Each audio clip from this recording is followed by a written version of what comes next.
ഞാൻ ഉണ്ടാക്കുന്ന കറീൻ്റെ പേരാണ് തേങ്ങ ചുട്ട് അരച്ച് വെച്ച മമ്പയർ കറി.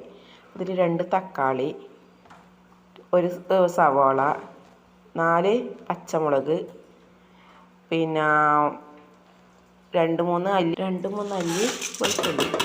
അതും ഇട്ട് എന്താക്കുന്ന വെച്ചാൽ എല്ലാം കുക്കറിലിടുക.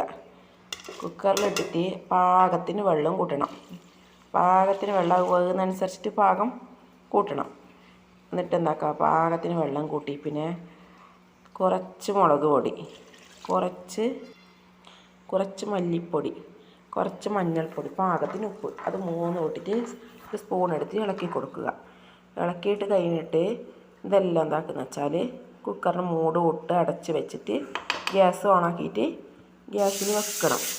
ഗ്യാസിൽ വെച്ച് പിന്നെ അടുത്ത പണി എന്തെന്ന് വെച്ചാൽ തേങ്ങ ഒലിക്കണം.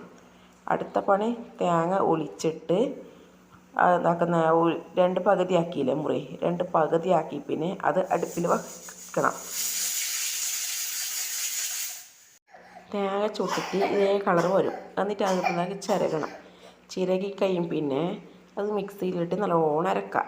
മിക്സിയിലിട്ട് അരക്കുന്ന സമയത്ത് കുക്കർ വഴിയുന്നുണ്ടായിരുന്നു അരച്ചിട്ട് ഇതേപോലെ കളറുണ്ടാകും. അതെന്താക്കുക, കുക്കർ തിളച്ച് ഇതില്ലേ പിസലെല്ലാം കളഞ്ഞ് പിന്നെ അത് എന്താ തിളക്കുന്നതിൽ കൂട്ടാം. കൂട്ടിയപ്പോൾ ഇങ്ങനത്തെ കളറാണ് ഉണ്ടാവല്ലേ. ഇങ്ങനെ തേങ്ങ കൂട്ടിയിട്ട് നല്ലോണം തിളപ്പിക്കുക. തിളപ്പിച്ച് പിന്നെ ഒരു ഫ്രൈ പാലെടുക്കുക.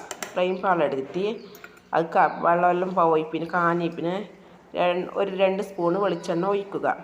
അതിലെന്താക്കുമെന്ന് വെച്ചാൽ ഒഴിച്ച് പിന്നെ ലേശം ഉഴുന്ന് പരിപ്പ് ലേശം ഇടുക. ലേശം ഇടണ്ടും, 1 മണിയേ ഇടണ്ടും. അത് ഉഴുന്ന് പരിപ്പ് ഇട്ടി പിന്നെ അതിൽ ലേശം കടുക് ഇടുക. ഇതേ കൂട്ടത്തിൽ കടുക് പൊട്ടിയിട്ട് ഇത് മൂക്കുന്ന സമയത്ത് വേറൊരു നല്ല മണം വരും. ആ മണത്തിൽ തന്നെ എന്നൊക്കെ വെച്ചാൽ വെളുത്തുള്ളി കുത്തിയില്ലേ, ഞാൻ കുത്തി വെച്ചിട്ടുണ്ടായിട്ടേ ആ വെളുത്തുള്ളി ഇടുക. ഇട്ടിട്ട് 3 വറ്റൽ മുളകും ഇട്ട് കരിയാമ്പുണ്ടെങ്കിൽ കരിയാമ്പില ഇടാം. എൻ്റെ അടുത്ത് കരിയാമ്പില ഇല്ല. അപ്പോൾ അത് ഇട്ടിട്ട് 3 ചുവന്ന വറ്റൽ മുളക് ഇട്ടിട്ട് എല്ലാം ആ കുക്കറിൽ തന്നെ ഒഴിച്ചു കൊടുക്കുക. ആ ഒഴിച്ച് കൊടുത്തപ്പം നല്ലൊരു എന്നിട്ട് മറ്റേ കുക്കർ ഓഫാക്കിയിട്ടായില്ലത് അതെന്താക്കുക, ഇത് അതിലേക്ക് തട്ടി കൊടുക്കുക. ആ തട്ടിയതിൽ തന്നെ നല്ല സ്മെല്ല് വരും. അതേപോലെ അടച്ച് വെക്കുക. അടച്ച് വെച്ചിട്ട് എന്താക്കുമെന്ന് വെച്ചാൽ 10 മിനിറ്റ് കഴിഞ്ഞിട്ട് തുറന്ന് നോക്കിയേ, എന്താ നല്ല പയർ കറി. എല്ലാവരും അതാണ് തേങ്ങ ചുട്ടരച്ച മമ്പയർ കറി. അപ്പോൾ എല്ലാവരും അത് ട്രൈ ചെയ്യുക.